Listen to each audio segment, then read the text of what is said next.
Ó, o Dória queria, não conseguiu, o Serra queria, não conseguiu, a Marta queria, não conseguiu, o Maluf queria, não conseguiu, o Haddad queria, não conseguiu, o Kassab também não. Virou prefeito de São Paulo, você não vira presidente do Brasil mais. Esses últimos todos aqui não conseguiram. 2 no passado conseguiram, na era que nem tinha debate político, essa coisa toda, era só a conversa com foto de jornal. Dessa época. Hã? Virou vice do Lula para ser presidente e vai perder para nós. Resumindo, não chores por mim, Argentina. Eu tô muito feliz. Não, é porque... não chores por mim.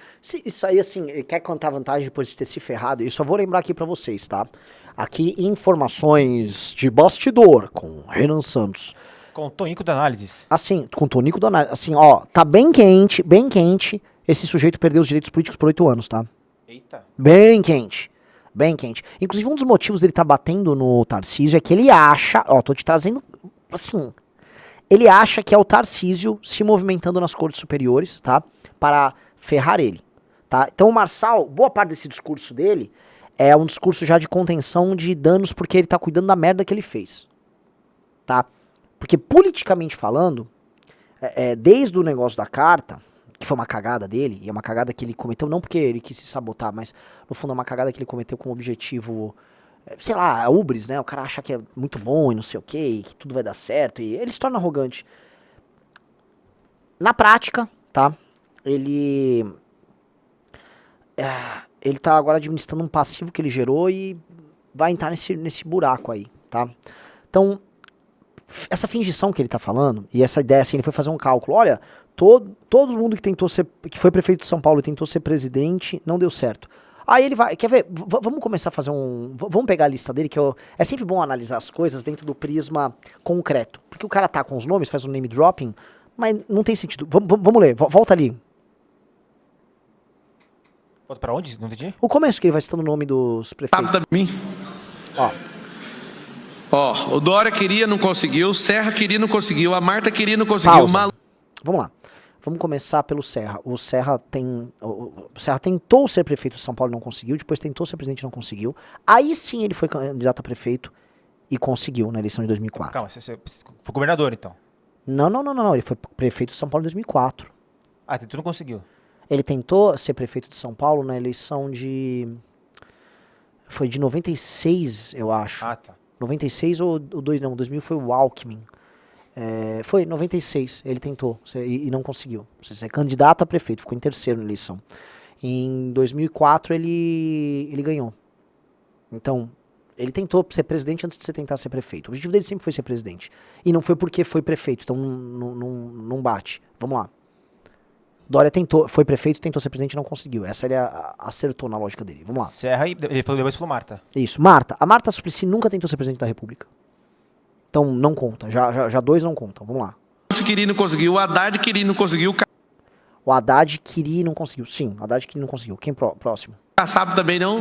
Kassab nunca tentou. Virou prefeito de São Paulo, você não vira Kassab presidente. não tentou, e aí eu posso aqui pegar. A Erundina nunca quis de verdade ser candidata a presidente da República, tá? O Maluf sonhou ser presidente da República na época da ditadura militar. Ele queria ser o candidato do Arena ali nas vésperas da redemocratização, tá? E, inclusive gerou racha lá que gerou a vitória do candidato do Tancredo Neves na eleição indireta, tá? Então, assim, calma. Você não vai conseguir estabelecer, vamos dizer, uma correlação condicionante tão óbvia. O que nós podemos criar com essas correlações, eu posso falar assim que qualquer governante do Acre não vai conseguir se eleger presidente da República. Eu posso criar esse tipo de correlação, tá? E achar que ela é uma causalidade, tá? E não é o caso. Assim como também acho que pode haver alguma causalidade em pessoas que constroem sua carreira política em São Paulo não vencerem eleições no Brasil desde a redemocratização, dado que eleitores do Nordeste tendem a não votar esses caras. Mas aí eu posso retrucar da seguinte maneira. O Lula e o Fernando Henrique construíram suas carreiras políticas em São Paulo. Entendeu? Sim. Então, eles não foram prefeitos, mas o Lula concorreu a prefeito e perdeu. Não, desculpa, o Lula concorreu a governador e perdeu. Tá? O Fernando Henrique concorreu a prefeito de São Paulo e ganhou 2 vezes a presidência da República. Então, entendeu? cuidado, essas correlações são meio vazias que esse cara fica tentando fazer, né? E é uma maneira dele jogar os dados ali que faz ele parecer inteligente para as pessoas. Porque são pessoas, assim, eles não são cracudos de eleições paulistanas, como eu sou um pouco cracudo. Então, ele vai jogar essa informação, a pessoa olha e fala: ah, meu Deus, como esse sujeito é inteligente, olha só, ele achou uma correlação aqui, ele sabia dessa armadilha o tempo todo. Mentira. Papo furado. É mentira isso. Entendeu? Não é uma correlação obrigatória e ele tá usando isso só de argumento pra falar: nem queria ganhar. Ai, ai, nem queria, tá? Ai, ai, eu tinha um plano, na verdade. Meu plano era não ser, na verdade. É foda. Foda. Brasil mais. Esses últimos todos aqui não conseguiram. 2 no passado conseguiram. Dessa época, debate político, essa coisa toda, era só a conversa com foto de jornal. Dessa época. Virou vice do Lula para ser presidente e vai perder para nós. Resumindo, não chores por mim, Argentina. Eu tô muito feliz. Não, é porque vocês precisam pegar energia e converter ela. Eu vou ensinar isso também esse mês. Chama CCC, captura, converte e canaliza. E eu ontem... e o meu método RRR? Ele tá me copiando agora, hein? Sim. Ele criou o método CCC, eu falei, como é que é? Recompensa, recurso e... Captura, conversão e alguma coisa. Sim, eu dei os 3 Cs. O meu é recompensa, recurso e resistência, sei lá. Vamos lá. E parava no debate. Não para porque eu não fico ofendido. Eu vou te ensinar isso. Vocês querem aprender ou não? O cara tá vendendo. O cara está 2 dias depois. Vendendo. A gente avisou que isso ia acontecer, né? Digite 1, vocês viram a gente avisar. A gente avisou. Gente, vai acontecer isso. É isso. E tá acontecendo, tá dado aí, tá na cara, tá in your face, entendeu?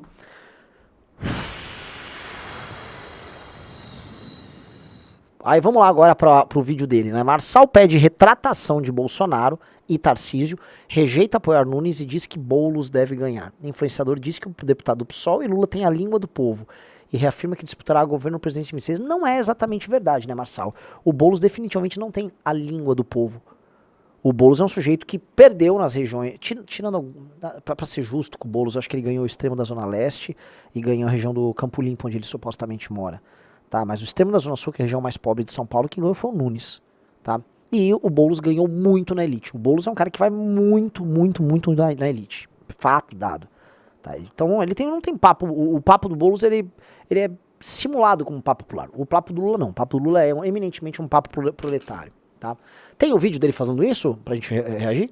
Vamos lá. Eu não entendo, foi a covardia que muitos conservadores que são patrocinados por dinheiro público, eles se levantaram contra mim. Ontem ou anteontem, Valdemar Costa Neto falou que não precisa da minha ajuda. O Ricardo, ele falou também que não precisa da minha ajuda e que eu não vou subir de jeito nenhum no palanque dele. Inclusive eu não subi nem no meu, porque eu não tinha palanque. Eu subi na caminhonete, um celular, um sonho e 1.719.024 votos. O Malafaia me chama de demônio, de tudo aí. E aqui está a minha resposta em relação ao segundo turno. Não vou apoiar Ricardo Nunes. Então que fique registrado que não vai ter meu apoio pessoal, pela arrogância deles. E se caso um milagre desse acontecer, vou deixar aqui a condição do milagre. Bolsonaro vai ter que se retratar das loucuras que ele falou a meu respeito. O Goiabinha, o governador Tarcísio, hoje falou 25 minutos no telefone com o meu braço direito na política, falando que a gente tem que se unir, os cambal. Você precisa de ser homem e retratar tudo que você falou. Você falou que eu deveria ser preso, você tem que me respeitar, que eu sempre te respeitei. Então, você está falando coisa que você não sabe, que eu não falsifiquei documento. A minha equipe publicou aquele documento. E eu publiquei na maior boa fé do mundo. Vai tomar no cu, velho. Isso é um estelionatário. Isso é um picareta de quinta. Publiquei um documento forjado, literalmente fraudado, feito, né, sob uma clínica de um amigo seu e aliado político, que participou da sua campanha e você não sabia de nada. Publiquei na...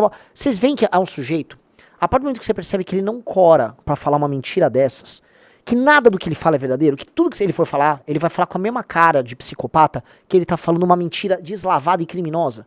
Por isso que eu digo pra vocês que você não pode acreditar em nada do que ele fala, mesmo quando ele fala a verdade. Se ele fala a verdade em algum momento, você tem que falar, olha, eu vou desconfiar até da verdade desse sujeito. Sacou? Porque é o seu, vamos dizer, as pessoas têm que desenvolver instintos de proteção, tá, ao longo da vida contra a picareta. Existem aquelas discussões, por exemplo, se passa 2 caras numa moto. Riso, você tá andando numa rua sozinha e você vê 2 caras numa moto, o que você faz? Eu corro. Você corre. Estou aqui com uma pessoa que eu tenho muito apreço. Ela está aqui, é uma moça. Pode aparecer aqui? Ah, eu queria fazer uma pergunta pra você. Ela é tímida. Tá, então não vou perguntar nada. Mas assim, se tinha uma moça, e essa moça, ela está na rua, à noite, e 2 caras de moto aparecem, ela vai falar, ai que beleza, que delícia. Não, os instintos de autoproteção mandam que ela fique com medo, que ela busque um lugar iluminado, que ela se aproxime da casa, entre num comércio de alguém, certo? É o que o instinto de proteção da pessoa faz. Agora, um psicopata, um mentiroso como o Pablo Marçal, você tem que desconfiar e duvidar de tudo que ele fala, porque como ele está permanentemente mentindo com técnica, ele é um sujeito permanentemente perigoso. Logo, você tem que espantar ele com uma cadeirada. A cadeirada, ela tem que representar na tua cabeça a ideia de que você está se defendendo de um sujeito que não está indo tomar suas coisas de maneira violenta. Mas ele vai fazer todo tipo de fraude, todo tipo de ardil, todo tipo de malandragem, tá? Para se apropriar de algo seu. Te seduzindo, mentindo, inventando dados, inventando fatos. Então, para este sujeito, fique sempre com o seu modo de defesa ligado e, dado que este cara é um mentiroso compulsivo, um psicopata, ele não pode participar do debate público. Ah, Renan, mas como não pode? Não pode participar do debate público. Não pode. Ah, mas a democracia garante a ele direitos políticos e assim. Sim. E aí, cara, os agentes políticos na democracia têm que atrapalhar o trabalho de um psicopata. Tá bom? Um psicopata tem que ser empurrado pra fora do jogo. Um psicopata de extrema esquerda tem que ser empurrado. Um psicopata de direita. Não importa a linha política. O psicopata tem que ficar à margem do jogo. E triste a população que coloca pra dentro do jogo o psicopata. Ela tá colocando o lobo dentro da cocheira lá. Esquece. Você não pode botar. A raposa tá no galinheiro com as galinhas. É isso, a galinha vem, pau, vem pra cá, raposa. Não pode. Pá, dá um tiro e cala a boca. É isso que você faz com o animal que invade ali. Entendeu? Estou falando no sentido figurado, claramente, né? Antes que alguém... Vamos lá. Eu vou escapar de nada, eu sou um jurista, respeito a lei e você exagerou demais querendo colocar seu candidato aí no segundo turno. Caso você queira meu apoio, você vai ter que pedir desculpa, eu quero formal, não vou aceitar por telefone. Você usou a imprensa, você usou o Estado. Neste ponto aqui, assim, né, eu vou falar assim, né, a graça do estelionatário, nesse caso, é a ousadia dele, né. O Pablo Marçal, ele acredita que, como ele ganhou a vida sendo muito ousado, vendendo seus cursos e fazendo seus negócios, que essa ousadia, ela é cabível em todas as coisas, tá? Isso é claramente um erro de cálculo e é uma desinteligências da parte dele. Existe um erro que todo especialista comete, que é tomar o todo pela parte. Eu vou dar um exemplo. Se você conversar com um médico, ele vai tentar explicar o mundo e os problemas do mundo pra você dentro da lógica de um médico. Você falar com um cara de exatas, com um engenheiro, ele vai querer explicar o mundo de uma maneira quase mecanicista, dentro de uma determinada lógica. Por quê? Porque ele toma o mundo pelo pequeno mundo que ele lida, entendeu? Um cara que trabalha com esse tipo de venda e que é ousado, porque ele trabalha com esses recursos e tal, ele acha que ele vai poder tratar tudo desta maneira. E isto é burro. Porque o mundo, ele lida com muitos fatores, o mundo ele lida com muitas facetas, as coisas às vezes demandam prudência, outras vezes demandam ousadia, e você não pode ser a mesma coisa o tempo todo. Veja que ele tentou, em algum momento, simular uma espécie de uma mansidão, né, para tentar fazer o funil de conversão na reta final para ele pegar os leitores indecisos, etc. Tava até funcionando, mas ele não se aguentou. Eu tô com uns dados aqui que vão, enfim, eu não vou tornar público ainda porque a gente tá fazendo a pesquisa, mas que vão assustar vocês. O senhor Rafael Rizzo sabia que o Pablo Marçal tomou um ataque da própria base dele após o debate da Globo por não apresentar as provas de que o Boulos era cheirador? Não sabia. Na quinta-feira à noite, né, aqui, assim, eu vou explicar pra vocês, vou fazer aqui a autópsia da candidatura do Pablo Marçal. Na quinta-feira, após o debate, o time de divulgadores do Pablo Marçal percebeu que os seguidores estavam, cadê a prova do Boulos? Cadê a prova? O Marçal, ele instigou tantas pessoas a acharem que ele daria um tiro de misericórdia no Boulos, no debate da Globo, que quando ele não deu, eles ficaram frustrados e houve uma pressão na base, né, pra tipo, e agora, cadê? Pô, Marçal, não podia mentir isso, porque, pô, a gente ia acabar com o Boulos, cadê a prova? Então, quando ele vai no Vilela na sexta-feira, ele vai sob pressão, considerando que, assim, a ideia de que ele seria um mito ali, ela é uma ideia que estaria sendo derrubada. Então, o que ele faz? Aparentemente, eles correm para forjar um documento que seria na cabeça dele a bala de prata que manteria o público dele quente ali naquele momento e vai. Por quê? Porque ele tomou um calor do próprio público. E ele que trabalha com impressões do público e tal, ele acha que isso é a regra do jogo. Veja, claramente esse laudo custou a ida dele ao segundo turno. Eu tô falando assim que se ele perdeu 50 mil votos pro Nunes, vamos supor, e eu acho muito, muito plausível que ele tenha perdido no mínimo 50 mil votos pro Nunes, se tira 50 mil votos do Nunes de lá e bota 50 mil votos do Nunes pro Marçal pra cá, ele já tava no segundo turno. Em primeiro. Tá? Em primeiro. Não, o Boulos estaria em primeiro, que ele ganha 50. O Boulos ficou 58 na frente. Ele iria segundo, assim, mas o Nunes definitivamente não iria. Então, esse sujeito, ele cometeu um erro. E um erro dado por ter ficado sob pressão do público, achando que o público estava tão desesperado por a mentira que ele prometeu na Globo, que ele foi lá e cometeu um crime. O que ele não encarou, que ao tomar uma decisão burra, e esse é o ponto, tá? Ele disse que ele é um estrategista, inclusive ele vem de curso de inteligência emocional, ele tem alguns discursos que ele fala assim, não trate seu adversário como inimigo, não sei o que, blá, blá. É mentira. Esse cara, ele cometeu aquela que é, na minha visão, a maior fake news na história das eleições brasileiras, a maior fraude eleitoral mais escancarada da história do Brasil, que foi basicamente mentir para dezenas de milhões de pessoas num período de 2 horas, tá? Com aquela postagem do laudo do Boulos, em que basicamente ele supostamente acabaria com a carreira do Boulos, não apenas com uma fake news, que uma coisa é produzir uma fake news, outra coisa é você fraudar um documento, expondo supostamente dados de uma pessoa, ou seja, se o documento fosse verdadeiro, só o ato dele divulgar já era criminoso, tá? Mas era pior do que isso, ele inventou o documento, ele colocou os dados pessoais, divulgou os dados pessoais, ele falsificou a assinatura de um morto, e depois colocou o nome de uma clínica errada, com o logotipo errado. Aquilo estava tudo errado. Os procedimentos médicos descritos ali são todos mentirosos. E ele está imputando uma prática ali, que é basicamente que o cara era um usuário de cocaína com tendências homicidas, desabonadora a menos de 48 horas da eleição. Este cara deve perder os direitos políticos dele. Deve no sentido moral da coisa. E deve porque os tribunais superiores estão trabalhando isso. E este sujeito, entendeu? Cometeu um erro colossal que pode, vamos dizer, destruir esse sonho dele de candidatura presidencial. Pra gente entender, e isso precisa ser dito aqui, tá? Pra gente entender que quem acha que é muito esperto o tempo todo, acaba se ferrando. Foi pego pela própria ubris e foi pego na relação doentia que ele tem com os próprios seguidores. Se sentiu sob pressão porque prometeu entregar um negócio pro Boulos ali no debate da Globo, não entregou, e aí, cara, fraudou um negócio em 24 horas, e se lascou todo.